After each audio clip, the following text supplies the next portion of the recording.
Hello everybody and welcome back to the Square Root of Science. I know it's been a long time since I've uploaded, like a really long time, but I'm back, so let's get straight into it.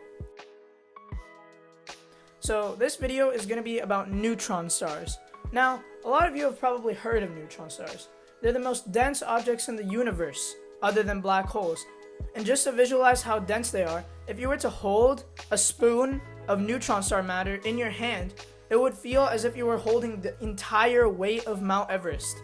Yeah, that's pretty dense. But how can something get so dense? And how did it even get there in the first place? Before a neutron star is born, it's just a normal star.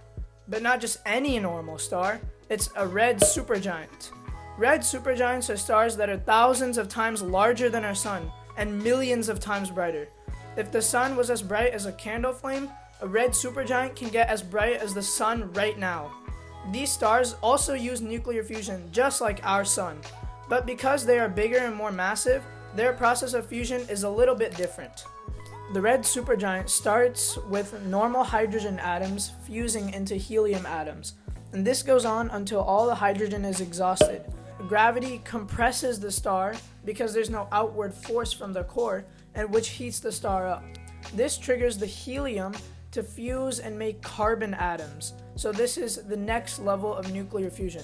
And this process repeats, and carbon fuses into neon, neon fuses into oxygen, oxygen fuses into silicon, and finally silicon fuses into iron. At this point, nuclear fusion stops because a star can't produce energy by fusing iron. There's no outward force from the core to sustain the star, and gravity takes full control. The star implodes, and all the layers of the star bounce on the core and immediately bounce outward, causing an explosion. And we call that explosion a supernova. All the star's layers are pushed out completely, and only the core is left in the middle. So now the neutron starry stuff begins. So there's a certain size the core of the red supergiant has to be to become a neutron star. And this is called the Chandrasekhar limit, named after the Indian scientist Subramaniam Chandrasekhar. The limit is 1.4 solar masses, which is 1.4 times the mass of the sun.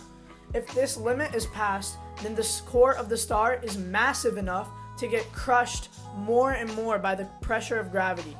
This causes the protons and electrons inside the atoms of the core to get so close together that they actually fuse because positive and negative charges attract, and that creates neutrons. So once all the squeezing is done, only neutrons are left. That's why it's called a neutron star. If the core's mass is more than 3 times the sun's mass, the core collapses even more than a neutron star into an infinitely small point known as a black hole. But that's a topic for another video. So yeah, that's how a neutron star is formed. And to recap, neutron stars are incredibly dense star carcasses, which are born when a red supergiant star goes supernova, but just in the right way so that the mass of the core is past the Chandrasekhar limit to become a neutron star. There, this whole video in one sentence. And if you like this video, or just the sentence at the end, please smash that red subscribe button and hit that like button, and I will see you in the next Square Root of Science video.